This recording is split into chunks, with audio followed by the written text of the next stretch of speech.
Эмэгтэйчүүдийг алагчлах бүх хэлбэрийг устгах тухай конвенц гэж юу вэ? Эмэгтэйчүүдийг хялбарлан гадуурхах бүх хэлбэрийг устгах тухай конвенц нь Нэгдсэн үндэсний байгууллагын хүний эрхийн тогтолцоонд байдаг олон улсын гэрээ юм.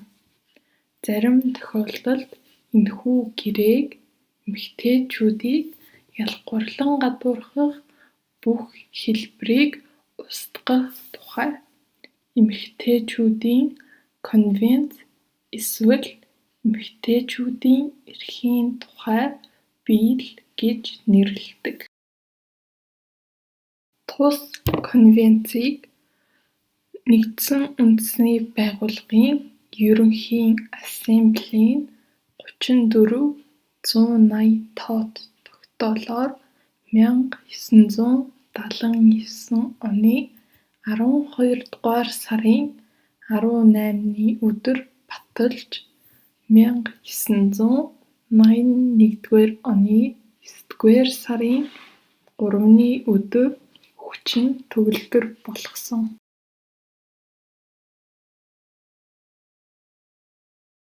Эмэгтэйчүүдийг хялбарлан гадуурхах бүх хэлбэрийг устгах тухай конвенцийн үндсэн агуулга юу вэ? Эмэгтэйчүүдийг хялбарлан гадуурхах бүх хэлбэрийг устгах тухай конвенц нь үндсэндээ эмэгтэйчүүдийн аж байдлыг сайжруулах зорилготой олон улсын цогц гэрээ юм.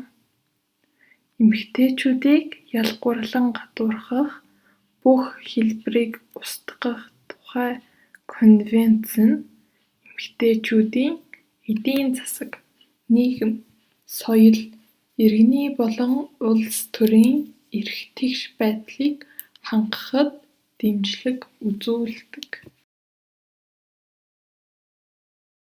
Эмэгтэйчүүдийг хялбарлан гадуурхах бүх хэлбэрийг устгах тухай конвенцийн онцлог юу вэ? Өмнө нь олон улсын стандартад дурддаггүй байсан салбар хүрээнд эмэгтэйчүүдийн эрхийг тогтоож өгсөн нь энэ конвенцийн онцлог юм.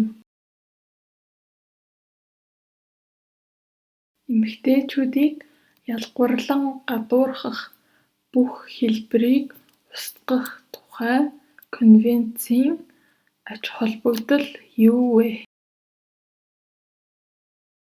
Эмэгтэйчүүдийг хялбарлан гадуурхах бүх хэлбэрийг устгах тухай конвенц нь эмэгтэйчүүдийг хялбарлан гадуурхах гэж юуг хэлдэг талаар маш ойлгомжтой, түгээмэл тодорхойлолтыг гаргаж өгсөн байдаг.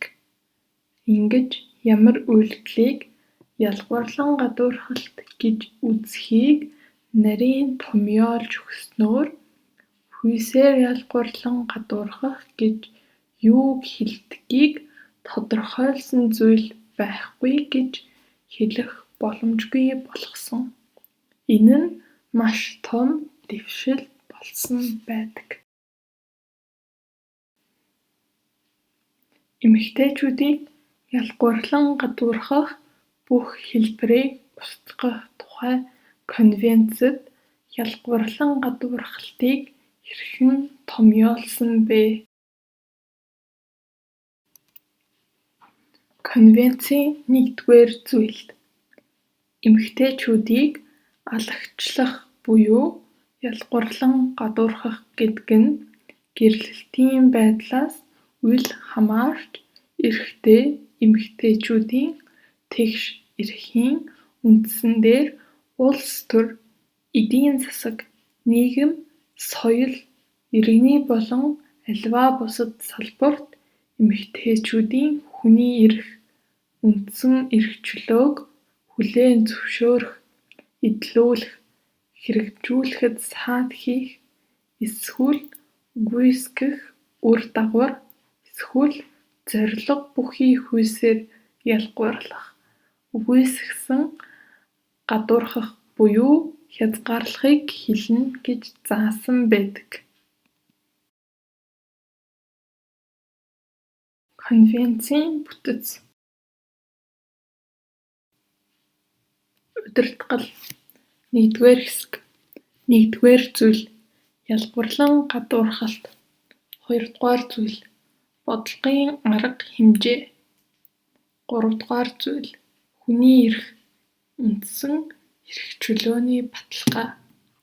4-р зүйл тусгай арга хэмжээ.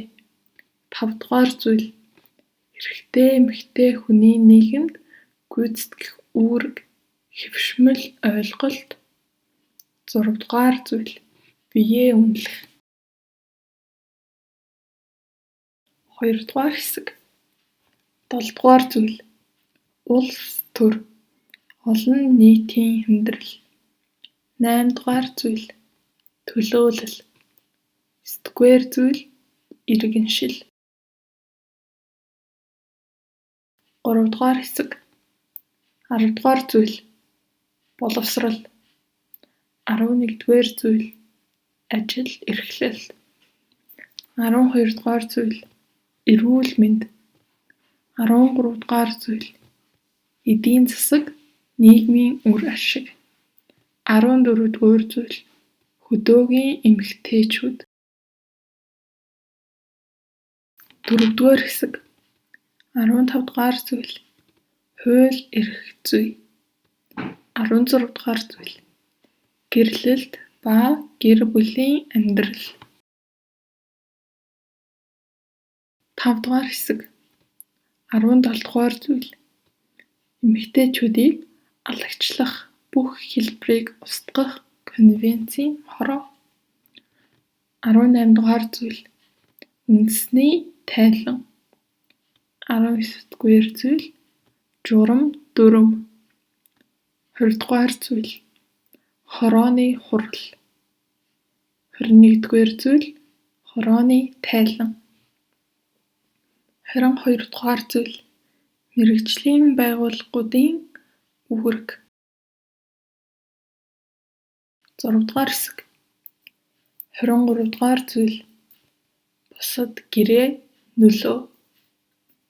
24-р зүйл оролцогч улсуудын амлалт. 25-аас 30-р зүйл конвенцийн удирдлага. Эмэгтэйчүүдийг ялгуурлан гадуурхах бүх хэлбэрийг устгах тухай конвенцэд Монгол улс нэгдэн орсон уу? Монгол улс 1981 оны 7-р сарын 20-ны өдөр эмэгтэйчүүдийг халагчлах бүх хэлбэрийг устгах тухай Нэгдсэн үндэсний байгууллагын конвенцэд 2001 оны 12-р сарын 14-ний өдөр нэмэлт протоколд тус тус нэгдсэн билээ.